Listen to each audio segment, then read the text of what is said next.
Nagsimula pala ako magtinda guys nitong calamares is wala pong nagaguide sa akin. Alam nyo ba guys, na nung una ako nagtitinda nitong calamares is niluluto ko to nang may balat pa. Hindi ko inaalis yung balat, yung mata hindi ko tinatanggal, yung ngipin hindi ko tinatanggal yon. Alam nyo ang tinatanggal ko lang dito? Yung bituka tsaka yung plastic. Sabi ko, bakit kaya malansa yung calamares ko? Okay naman yung hugas ko. Okay naman yung proseso ko, bakit ganun? Tapos isang araw bumili ko ng calamares.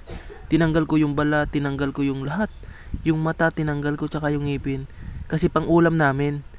Ngayon nung niluto ko siya, hindi ko na siya malasahan na halos calamares kasi hindi na amoy yung calamares, hindi na rin siya malansa.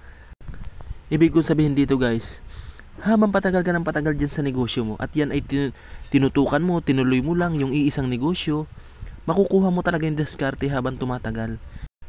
Kasi ako nung nagsimula nito, wala nang gagayad sa akin. Wala akong napapanood ng mga bidyong ganito dahil wala naman akong cellphone. Kaya nagsimula talaga ako sa walang-wala. Lahat walang idea. Talagang ginusto ko lang talaga siya. Pag ako pumupunta ng palengke no, nagmamasid-masid lang ako, tinitingnan ko lang yung mga ginagawa nila, kung anong proseso nila, pero hindi ako nagtatanong. Dahil pag nakita mo kasi yung isang bagay at talagang desidido ka, matututunan mo ng kusa yan. At dumating yung time na kahit anong calamares yung gawin ko at gamitin ko, is iisa yung lasa, depende na lang talaga sa paglilinis mo yan. Kaya sana may matutunan naman kayo dito sa aking bagong video. Nga pala, 120 kilo yung dala namin ngayong araw. Yan, nakaubos na po kami hanggang alas 7 po ng gabi. Malakas na yung tinda ko pero bakit hinahapit ko pa rin hanggang gabi? Kasi sayang yung oras. 'Di ba? May mga bumibili pa naman. Kaya lagi kayong manghihinayang sa oras, hanggat kaya nyo pa, simulan nyo na. Hanggat nag-guide pa ako dito, simulan nyo na. Kahit konti lang, matutulungan ko kayo.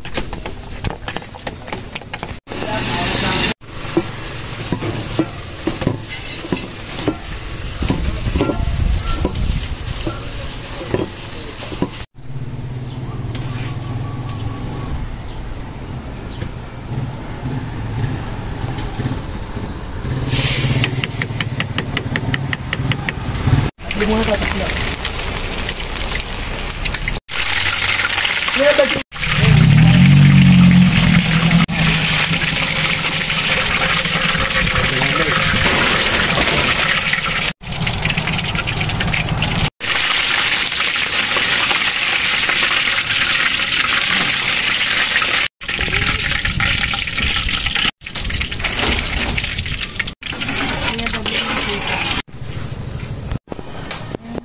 Thank you. Salamat.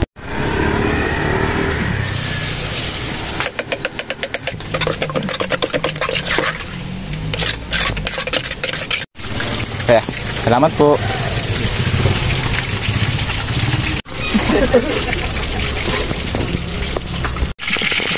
Bumili na ng harina. Si kuya nga oh. Hindi pa natutulog. Kain na ng harina. Thank you very much. Thank you. Hindi pa. Ay, naku. Salamat po. Ay, sorry kuya. Te, oh, baso. Kulit eh. Oh. Te, bumili ka na? Oo. Oh. Kunin mo na. Na, wala nang tanggi-tanggi. Ayaw ko balik na. Oo. Ay, libre to ha. So yan, magbabayad ka siyempre. Kuha ka ng 3, puro harina lang yan. Balik. Anong masabi mo te sa paghiwalay ni Catherine at ni Daniel te? Kwenta. Ate. Ha? Ano masabi mo sa hiwalay ni Catherine? Wala akong pakialam doon. Baka mamaya kami nga mag-asawa. Wala yun. Gumagalaw. Thank you ah. Si kuya pala, inutusan lang bumili ng yelo te. Ayan, ang dami na kain ni kuya. Inaubos yung calamares oh. Dinayo na naman tayo nito yung dalawang hari oh. Bumili na naman ng harina. Sarap daw ng harina oh. Hi.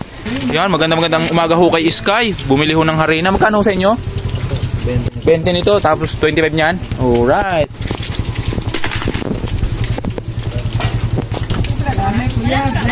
Wala po.